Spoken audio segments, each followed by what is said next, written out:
কান্তির কোনো মিল নাই, সোনার মতো রং আর হচ্ছে পুরা কাষ্ঠের মতো বদন, তাই না?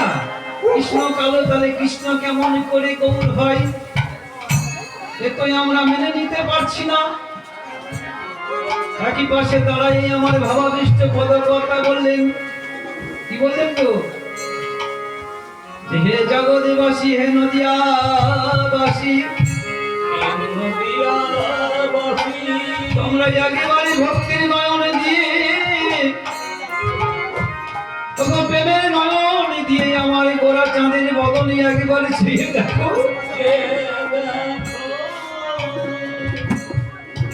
তোমরা কি দেখবে জানো? যার অন্তরে কৃষ্ণ, বাহিরে রাধা, আর বাহিরে রাধা, ভিতরে গোবিন্দ, সেই তো আমার নদের শ্রীমান মহাপ্রভু, আমার শ্রীমান গৌরাঙ্গ। ভক্তির নয়ন দিয়ে যদি দেখা যায়, দেখা যাবে আমার গৌরের ভিতরে কৃষ্ণ বিরাজ করছেন আর বাহিরে রাধা ভাব। তাহলে অন্তরে যার কৃষ্ণ, বাহিরে রাধা, রাধা কৃষ্ণ।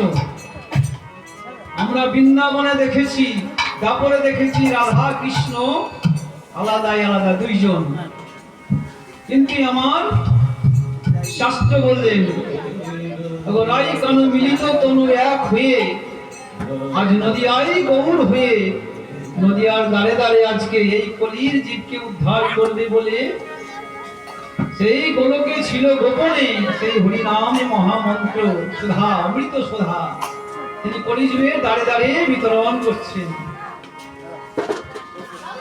আমার গৌরে দরে সোনার নদিয়া, আর হরিধ্বনি উলুধ্বনি শব্দ শোনা যায়।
রামচন্দ্র রাইকান মিলতন এক হয়ে নদিয়ায় এলেন।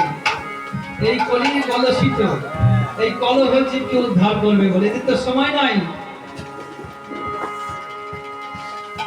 গোলকে গোপনে ছিল যে ধন, এই ধন ভগবান কখনো কোন যুগে তিনি অর্পণ করেনি, অর্থাৎ দেন নাই কোন যুগে। সত্য, ত্রেতা, দ্বাপর, তিনি এই তিন যুগে কিন্তু অর্পণ করে নাই। সেই অনর্পিত চরিং চিরাত করুণা অবতীর্ণ কলে সমর্পয়তু উন্নত উজ্জ্বল রসাং সভক্তি সিয়ম।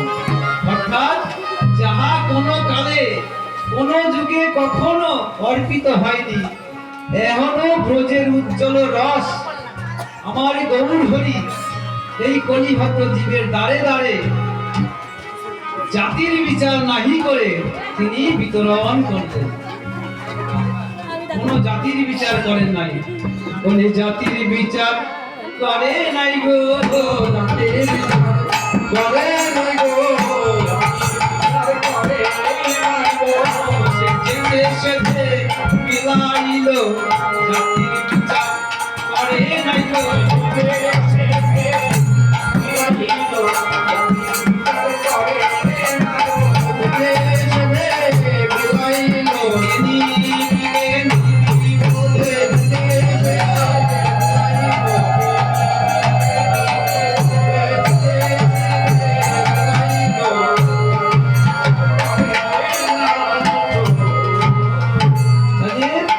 জাতির বিচার করে নাই, যেচে সেটাই বিলাইল। তাহলে কেমন ধন আমার গৌর হরি, কেমন বস্তু কলিজীবে তাড়াতাড়ি বিতরণ করতেন, যেচে সেতে। শাস্ত্রকার বললেন, কলম দিলেন, হরে নামৈব কেবলম, হরে নামৈব কেবলম, হরে নামৈব কেবলম, কাল হস্তে ভ্রো নস্তে ভ্রো গতি অন্য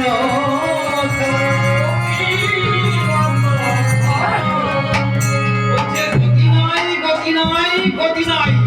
তিনি সত্য বলেন আমার মহাপ্রভু, এই কলিভদ্র জীবের গতি নাই, গতি নাই, গতি নাই। 16 নাম 32 অক্ষর তিনি প্রদান করলেন, দান করলেন কলিভদ্র জীবের দ্বারে দ্বারে, যেচে সেধে। হরে কৃষ্ণ কৃষ্ণ কৃষ্ণ হরে হরে, হরে রাম রাম রাম হরে হরে। আজি গাই গোরা মধুর স্বরে,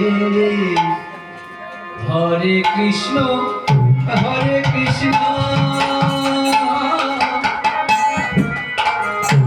কৃষ্ণ কৃষ্ণ হরে হরে, হরে রাম হরে রাম রাম হরে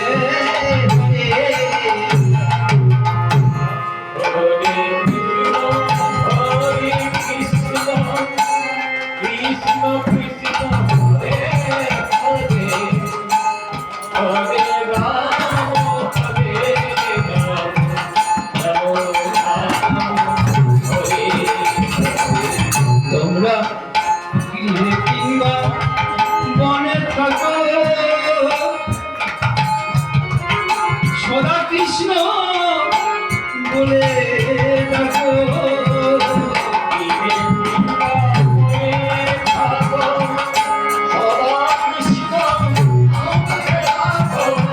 যেন সুখে দুঃখে ভুলো না গো, কদমে কৃষ্ণ নাম বলো রে।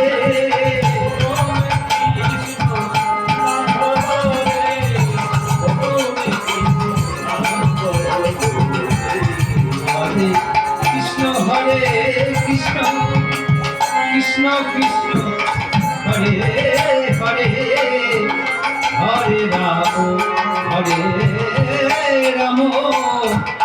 রাম রাম হরে হরে। কৃষ্ণ হরে কৃষ্ণ কৃষ্ণ কৃষ্ণ হরে হরে, হরে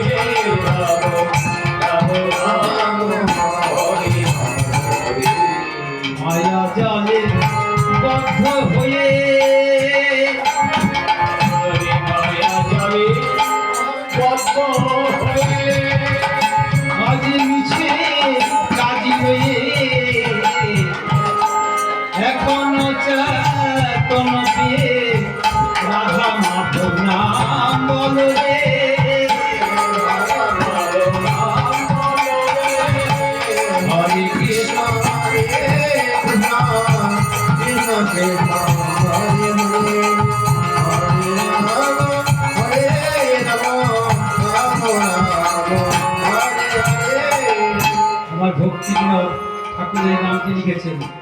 আজকে আমার গৌর হরি ভক্তগণকে সঙ্গে নিয়ে তিনি হরিনাম গাইছেন নগরে নগরে।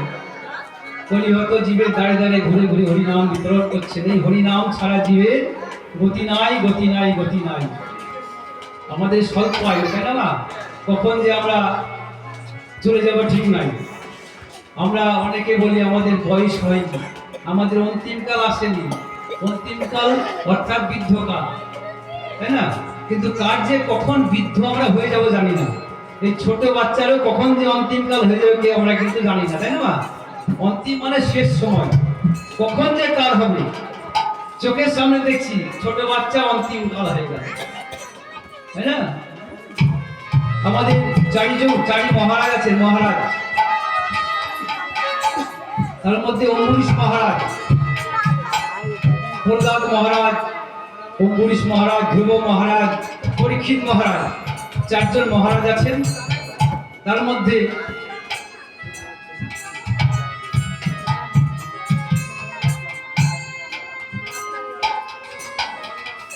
এই যে মহারাজেরা এরা সকলে মিলে এদের ভগবান প্রাপ্তি হয়েছিল এরা, তাই না? 4 বছরে, কেউ 12 বছরে, কেউ 10 বছরে।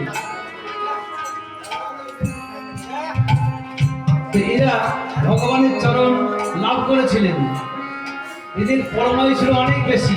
অম্বরীশ মহারাজ, যার পরমায়ু ছিল 10 বছর, রাজার ঘরে সন্তান ছিলেন অম্বরীশ মহারাজ। নামটা মনে রাখবেন, অম্বরীশ মহারাজ। আগের দিনের জ্যোতিষী, যারা রাজা মহারাজা ছিল, জ্যোতিষী দেখে কুষ্টি বিচার করতো, তাই না? কুষ্টিতে বিচার করে দেখছে 10 বছর তার পরমায়ু। রাজার ছেলে একটা, তাও 10 বছর পরমায়ু, 10 বছর বাঁচবে। বাবা জানে, মা জানে, কিন্তু বাচ্চা তো জানে না।